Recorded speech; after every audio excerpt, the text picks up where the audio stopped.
The house was the biggest one Niev had ever seen, but to her, it felt more like a beautiful prison than a home. It was made of cold, gray stone, with windows so tall they seemed to swallow the daylight. This was the home of Kian, the man she was forced to marry. Niev was only 19, and her life until now had been very quiet and simple. She lived with her parents and her older brother, and she spent most of her time reading books or helping in the garden.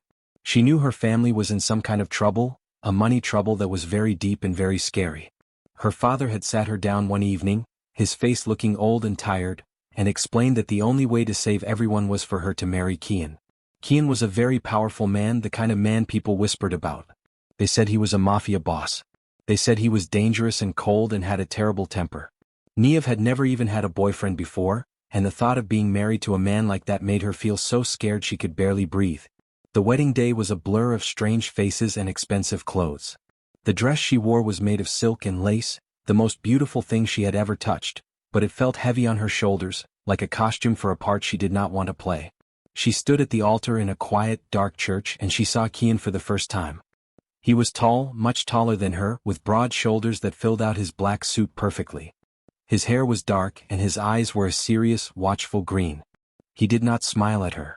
He simply looked at her, and his gaze was so intense she had to look down at her shoes. He was handsome, she could see that, but it was a sharp, frightening kind of handsome, like a statue of a warrior king. He looked like a man who was used to giving orders and having them obeyed without question. During the whole ceremony, Niev's hands were shaking so much she could barely hold her small bouquet of flowers. After the ceremony there was a party, but it wasn't a happy, laughing party like in the movies. The room was full of serious-looking men in suits who talked in low voices. The women wore fancy dresses and sparkling jewelry, but their smiles didn't seem to reach their eyes.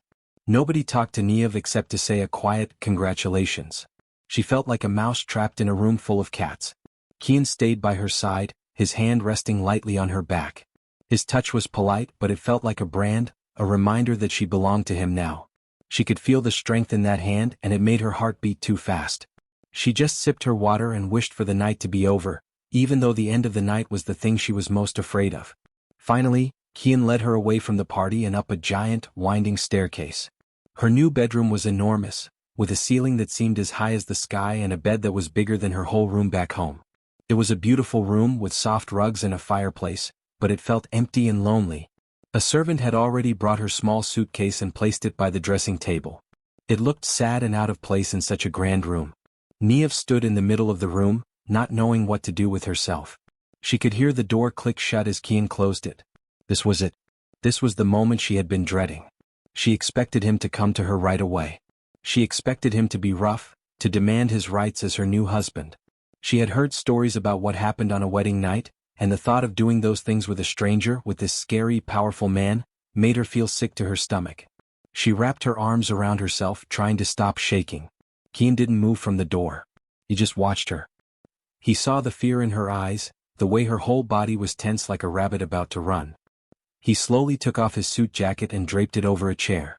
Then he walked towards her, but he moved slowly, carefully, the way you might approach a frightened animal. He stopped a few feet away from her. "Niev," he said. His voice was deeper than she remembered from the church, but it was soft. It wasn't the loud, commanding voice she expected. She couldn't look at him. She kept her eyes on the floor. "Yes," she whispered, her voice so quiet he could barely hear it. "You're afraid of me," he said. It wasn't a question. She just gave a tiny, shaky nod. What was the point of lying? He let out a long, slow breath. "Look at me, please," he asked gently. It took all of her courage, but Niev slowly lifted her head. His green eyes were no longer just serious, they were thoughtful. He was studying her face. "I know what people say about me," Kian began, his voice still low and calm. "I know the stories you have probably heard. And I know this marriage was not your choice. It was something you had to do for your family. I understand that." Niev was surprised. She didn't think a man like him would care about what she wanted. He took one small step closer. "I made a vow today too. I promised to protect you.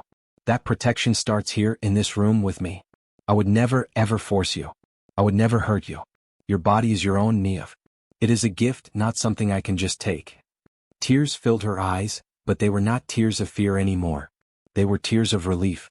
This was not what she had expected at all. "I am your husband," Kian continued. "And I hope one day I can be more than that. I hope I can be a man you choose to be with. But for that to happen, I need you to trust me. Not because you are afraid of me, but because you feel safe with me. He held out his hand, palm up. It was a large hand, a strong hand that she knew could do violent things. But right now, it was held out to her as an offering of peace. Tonight, he promised, his voice a gentle whisper, I will be gentle and take it slow. We don't have to do anything you don't want to do. We can just talk. Or we can just sit. All I ask is that you let me stay. Niev looked from his eyes to his hand and back again. The scary mafia boss was gone, and in his place was just a man who was asking for her trust. Her heart was still pounding, but it was a different kind of pounding now. Slowly, hesitantly, she reached out and placed her small, cold hand in his. His fingers closed around hers, warm and solid. He didn't pull her. He just held her hand, letting her get used to the feel of his skin against hers. He led her to the giant bed and pulled back the covers. You should get some sleep, he said. You must be very tired. Niev climbed into the bed, still in her fancy dress. Kian didn't get in beside her.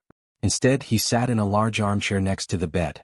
He just sat there, holding her hand, his thumb making slow, calming circles on her skin. He didn't say anything else. He just watched over her as the fire crackled in the fireplace. Lying in the soft bed, with her hands safely tucked inside his, Nia felt the last of her fear melt away. The man in the chair was not a monster. He was a mystery. And as her eyes grew heavy and she finally drifted off to sleep, she thought that maybe, just maybe, solving that mystery wouldn't be so terrible after all. The morning sun painted warm stripes across the floor of the giant bedroom, and Niev woke up slowly, confused for a moment about where she was. The silk pillows and the vast space were unfamiliar. Then she remembered everything, the wedding, the fear, the promise. Her hand, which had been held so securely, now lay alone on the empty side of the bed. A small, unexpected pang of disappointment touched her heart. She looked over at the armchair where Kian had sat all night. It was empty. Had it all just been a dream, a kindness shown for one night only? She sat up, pushing her messy hair from her face, and felt a new kind of nervousness, the nervousness of what comes after the promise. Just then, the bedroom door opened so quietly she almost didn't hear it. Kian stood there, not in his sharp suit, but in dark trousers and a simple, soft-looking sweater. He looked different in the daylight, younger somehow, though the power in his broad shoulders was still unmistakable. In his hands he carried a tray. On it was a beautiful china teapot, a single cup, a small pitcher of milk, and a plate of pastries that looked like they had just come out of the oven. "You're awake," he said, his voice a low rumble that was becoming familiar. He didn't smile, but his eyes were calm. "I thought you might be hungry. I wasn't sure how you take your tea." He brought the tray over and carefully set it on the small table next to her side of the bed. He didn't try to sit on the bed with her, which she was grateful for. He simply pulled the armchair a little closer and sat down, watching as she looked at the food. Niev realized she was very hungry. She poured the tea, adding a splash of milk, her movements shy. She took a sip. It was perfect. "Thank you," she said, her voice a little less shaky than it had been the night before. "This is your home now, Niev," Kian said, looking around the room. "I know it doesn't feel like it yet. It's too big, too quiet. The last wife who lived here, my mother, she filled it with music. She loved this room." He said it so matter-of-factly, but it was the first time he had shared anything personal with her. He was trying to help her see the house as more than a prison. After she had eaten, he showed her around. The tour was nothing like she expected. He didn't just point at doors. He took her to the library, a room with walls that were completely covered in books from the floor to the ceiling. He told her it was his favorite room in the house. He showed her his own favorite books, the ones with worn spines and folded pages. He showed her the kitchen, where the cook, a friendly older woman named Bridget, was already preparing lunch and gave Niev a warm, genuine smile. He showed her a small hidden door that led to a walled garden, bare now in the cool weather, but he described how it would look in the spring, full of roses and lavender. He didn't treat her like a guest or a prisoner. He treated her like someone he was introducing to his world. He asked her questions not about her family's debts or her duties, but about her. What were her favorite books? Did she like animals? What was her favorite food? At first, her answers were short, just a word or two. But as the day went on and he listened so carefully, she started to talk more. She told him she loved stories about adventures in far-off lands. She told him she had always wanted a dog but her parents wouldn't allow it. She told him she loved the smell of rain on dry earth. In return, he shared little pieces of himself. He told her he liked to read history books, to understand why people did the things they did. He told her he had a horse he visited in the stables on the edge of the property. He didn't talk about his work, the dangerous part of his life, and she didn't ask. This was a different world they were building inside the stone walls, a quiet, gentle world with just the two of them in it. Days turned into a week and a routine began to form. They ate breakfast and dinner together every day. In the evenings they would often sit in the library. He would read his history books and she would read her novels, a comfortable silence settling between them, broken only by the turning of a page or the crackle of the fire. The fear was gone, replaced by a cautious and growing curiosity. She noticed the way he always positioned himself in a room to see the door. She saw the respect, bordering on fear, in the eyes of the men who came to speak with him in his office. But with her he was always different. The sharp edges of him seemed to soften when she entered the room. One evening, about 10 days after the wedding, he had been called away on business. He had apologized for leaving her alone for dinner, his brow furrowed with what looked like worry. She had eaten by herself, and the big house had felt empty and cold without his quiet presence. She waited for him in the library, a book open but unread on her lap. It was late when she finally heard the front door open and close, the sound of his footsteps in the hall. He walked into the library and she saw the tiredness on his face. His shoulders were tense and there was a grim set to his mouth. He had been in his dangerous world and it had cost him some of his peace. He saw her and stopped, his expression softening. "You waited up," he said, and it sounded like a question. Niamh's heart was beating fast, but it wasn't from fear. It was from a sudden, powerful feeling that rose up in her chest. It was a feeling of care. She saw his tiredness and she wanted to comfort him. She wanted to show him that the gentle man who lived in this house was the man she was starting to know, and maybe starting to feel something for. This was her choice. It was a brave choice. She stood up from her chair and walked over to him. He watched her, his green eyes curious, not moving. She stopped right in front of him. She had to tilt her head back to look into his face. Then, slowly, giving him every chance to pull away, she reached out and touched his hand, just as he had done for her on their wedding night. His hand was cold from the outside air. She wrapped her small, warm fingers around it. Then, standing on her toes, she leaned forward. She pressed her lips against his in a soft, gentle kiss. It was brief and shy, but it was full of meaning. It was a thank you. It was an I see you. It was an I am not afraid. For a single second, Kian was completely still, as if he'd been struck by lightning. Then a low sound, almost a sigh, escaped him. His free hand came up and cupped her cheek, his touch incredibly tender. He didn't grab her or pull her closer with force. He simply leaned into the kiss, his lips moving against hers with a soft, warm pressure that made her knees feel weak. He kissed her back with all the gentleness he had promised, showing her that her brave gift was the most precious thing he had received. When they finally parted, they were both breathing a little faster. He rested his forehead against hers, his eyes closed. "That," he whispered, his voice rough with emotion, "was the best welcome home I have ever had." And in that moment, in the quiet of the library, the careful wall between husband and wife began to truly crumble, leaving something new and tender and full of hope in its place. The peace that had settled over the stone house was a fragile, beautiful thing, like the first frost on the garden. For Niamh, the days had taken on a new rhythm, one that was built around the quiet moments she shared with Kian. The kiss in the library had changed everything. It was as if a locked door inside her heart had been opened, and a warm, bright light was now pouring out. Kian was still a man of few words, but his touches became more frequent. A hand on the small of her back as he guided her through a doorway, his fingers brushing against hers when he passed her a book, the way he would gently tuck a stray piece of her hair behind her ear. Each touch was a silent promise, a continuation of the gentle, slow path he had promised her. He began to court her, not as a husband who had already won her, but as a man still trying to win her heart. One afternoon, he took her to the stables and introduced her to a beautiful, gentle mare with soft, dark eyes. "This is for you," he had said simply. "Her name is Saoirse. It means freedom." The gift was so thoughtful, so unlike the expensive jewels she knew he could have given, that it brought tears to her eyes. He taught her how to ride, his hands steadying her in the saddle, his voice patient and encouraging. On another day he had the cook prepare a picnic, and they ate in the walled garden, wrapped in warm blankets, talking for hours about nothing and everything. He was showing her a version of life she had never dreamed possible, a life filled with a quiet, deepening affection. This new happiness made Niamh brave. She found herself smiling more, talking more, even teasing him gently about his serious love for thick, dusty history books. She started to see the man behind the title of Mafia boss. She saw the weight he carried, the way his shoulders would tense when a certain car pulled up the drive, the shadow that would pass over his eyes before he went to his office to deal with his business. But he always left that shadow behind when he returned to her. With her, he was just Kian. And she was falling in love with him.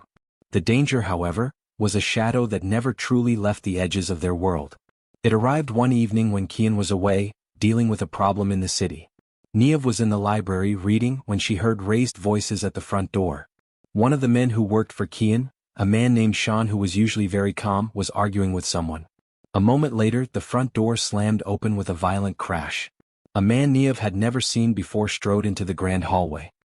He was dressed in a flashy suit, and he had a cruel, mocking smile on his face. He was accompanied by two large, grim-looking bodyguards. "Well, well," the man said, his voice echoing in the quiet house. "So this is the little bird Kian has locked away in his golden cage. You're prettier than I heard." Sean moved to block the man's path, his hand going to the gun hidden under his jacket. "You have no business here, Lorcan. Get out." Lorcan. Niev had heard that name whispered once or twice. He was the leader of a rival family, a man who wanted Kian's power and territory. Fear, cold and sharp, shot through Niev. This was the world she had been protected from. This was the reality of the man she had married. Lorcan ignored Sean and looked directly at Niev, who had stepped out of the library, her book still clutched in her hand. "I just came to deliver a message to your husband," Lorcan said, his eyes crawling over her, making her skin feel dirty. "But since he's not here, I'll give it to you. Tell him his time is running out. Tell him that everything he has, everything he cherishes," he said, his gaze lingering on her, "can be taken away. A pretty little thing like you shouldn't be mixed up in our messy business. It would be a shame if something happened to you." The threat hung in the air, ugly and real. The old Niev, the girl from a few weeks ago, would have frozen in terror. She would have run and hidden. But the new Niev, the one Kian had made feel safe and strong, felt a different emotion rise up inside her. A fierce, protective anger. This man was threatening her home. He was threatening her husband. She stood her ground, her back straight, and looked Lorcan directly in the eye. "My husband," she said, her voice clear and steady, though her heart was hammering against her ribs, "is a man of his word. He protects what is his. I suggest you leave now before he returns and finds you here, frightening his wife in her own home." She didn't shout. She didn't sneer. She spoke with a quiet dignity that seemed to surprise everyone in the room, including herself. Lorcan's mocking smile faltered for just a second. He hadn't expected this. He had expected a scared little mouse, not a woman with fire in her eyes. He let out a short, harsh laugh. "You've got spirit. I'll give you that. Kian will have his hands full with you." With a final, threatening glance, he turned and left, his bodyguards following him. The front door closed and the house was silent once more. It was only then that Niev's knees began to tremble. She leaned against the doorframe, taking deep, shaky breaths. Sean looked at her with a new kind of respect in his eyes. "That was bravely done, ma'am," he said quietly. When Kian returned an hour later, Sean immediately pulled him aside and told him what had happened. Niev was waiting in the library trying to calm her nerves. She heard Kian's footsteps, fast and heavy, coming down the hall. He burst into the room, his face a mask of cold, terrifying fury. His green eyes were like chips of ice. This was the mafia boss she had heard stories about. This was the man who could make hardened men tremble. "Did he touch you?" Kian's voice was low and deadly. "Did he lay a single finger on you, Niev?" "No," she said, standing up. "No, he threatened me. To get to you." The rage on Kian's face was a terrifying thing to see. It was a pure, raw violence held in check by sheer willpower. "He will never come near you again. I will burn his entire organization to the ground for this." He turned, ready to leave, ready to unleash hell. "Kian, wait!" Niev cried out. She ran to him, grabbing his arm. He was so tense he felt like stone. "Please don't go. Not like this." He looked down at her, his chest heaving. "He threatened you. In our home. There is only one answer to that." "I'm not afraid of you," Niev said, her voice firm and sure, her eyes locked with his. It was the most important truth she had ever spoken. "I was afraid for you. When he was here, all I could think about was you getting hurt. I love you." The words hung in the air, silencing everything. The fury in Kian's eyes shattered, replaced by a stunned, vulnerable hope. He stared at her as if he couldn't believe what he had just heard. "What did you say?" he whispered. "I love you, Kian," she repeated, her voice softer now, filled with all the emotion she had been holding inside. I love the gentle man who reads history books and brings me tea. I love the man who gave me a horse named Freedom. The man who promised to take it slow and kept his promise. That is the man I love. Not the boss. You.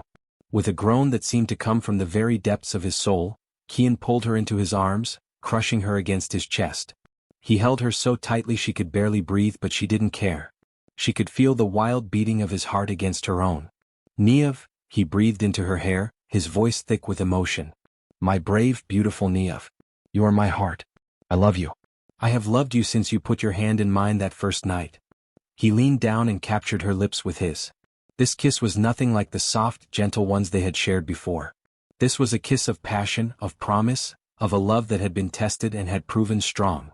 It was full of fire and need, but underneath it all, there was still that same overwhelming gentleness, a reverence for her that made her feel cherished and powerful all at once.